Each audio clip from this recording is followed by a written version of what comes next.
ஒரே மொபைலில் 2 தனித்தனி நம்பருக்கான வாட்ஸ்அப்பை நம்ம வந்து ஈஸியாக நம்ம மொபைலில் யூஸ் பண்ணிக்கலாம். அது எப்படி அப்படின்றத இந்த வீடியோவில் பார்க்கலாம்.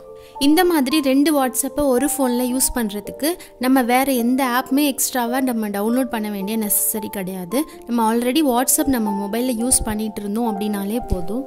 இது மாதிரி யூஸ் பண்ணுறதுக்கு நம்ம மொபைலில் ஒரு சின்ன செட்டிங்கை மட்டும் நம்ம மாற்றிக்கிட்டோம் அப்படின்னா போதும். இப்போ என்னோடய மொபைலில் பார்த்தீங்க அப்படின்னா எல்லாரையும் போலவும் நானும் ஒரே ஒரு வாட்ஸ்அப் வந்து யூஸ் பண்ணிகிட்ருக்கேன். இப்போ நான் வந்து வேறு ஒரு நம்பருக்கான வாட்ஸ்அப்பை இதே ஃபோனில் க்ரியேட் பண்ணிக்கணும் அப்படின்னு நினைக்கிறேன் அப்படின்னா ஃபஸ்ட் வந்து நம்மளோட மொபைல் செட்டிங்கை ஓப்பன் பண்ணிக்கணும். அந்த மொபைல் செட்டிங்கில் அப்படியே ஸ்க்ரோல் பண்ணிகிட்டே வந்தீங்க அப்படின்னா டியூயல் ஆப்ஸ் அப்படின்ற ஒரு செட்டிங் ஒன்று இருக்கும். சாம்சங் மாதிரியான சில பிராண்ட் மொபைலில் இந்த செட்டிங் க்ளோன் ஆப்ஸ் அப்படின்ற நேம்லேயும் இருக்கலாம். இப்போ என்னோட மொபைலில் பார்த்தீங்கன்னா டியூயல் ஆப்ஸ் அப்படின்ற நேமில் இந்த செட்டிங் வந்து இருக்குது. ஸோ அதை வந்து நான் கிளிக் பண்ணிக்கணும்.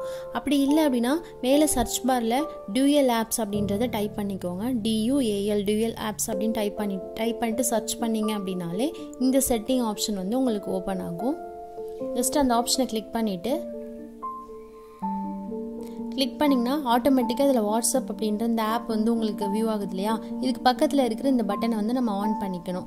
ஆன் பண்ணிட்டோம் அப்படின்னா இந்த வாட்ஸ்அப்கான செகண்ட் ஐகான் வந்து நம்மளோட ஸ்க்ரீனில் வந்து ஓப்பன் ஆகிடும். ஸோ இந்த மாதிரி நமக்கு வந்து 2 வாட்ஸ்அப் வந்து வியூ ஆகும்.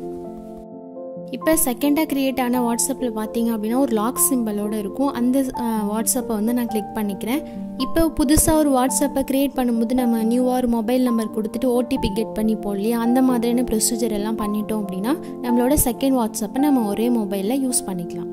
சப்போஸ் நீங்கள் இந்த செகண்டாக க்ரியேட் ஆன வாட்ஸ்அப்பை டெலீட் பண்ணணும்னு நினச்சிங்க அப்படின்னா ஜஸ்ட் அந்த வாட்ஸ்அப் மேல் லாங் ப்ரெஸ் பண்ணிட்டீங்க அப்படின்னா இந்த மாதிரி ஆப் இன்ஃபோ ஓப்பன் ஆகும் இல்லையா? அதுக்கு கீழே இருக்கிற அந்த அன்இன்ஸ்டால் ஆப்ஷனை வந்து கொடுத்துட்டு எப்பவும் போல் ஒரு ஆப்பை வந்து நம்ம அன்இன்ஸ்டால் பண்ணுவோமோ அந்த மாதிரி அன்இன்ஸ்டால் பண்ணிக்கலாம். இது மாதிரி செகண்ட் வாட்ஸ்அப்பை நம்ம அன்இன்ஸ்டால் பண்ணுறதுனால ஃபஸ்ட்டு வாட்ஸ்அப்புக்கு எந்த எஃபெக்ட்டுமே ஆகாது, அது சேஃபாக தான் இருக்கும். இந்த வீடியோ உங்களுக்கு யூஸ்ஃபுல்லாக இருந்துச்சு அப்படின்னா கண்டிப்பாக நம்ம சேனலை சப்ஸ்கிரைப் பண்ணுங்கள். நன்றி.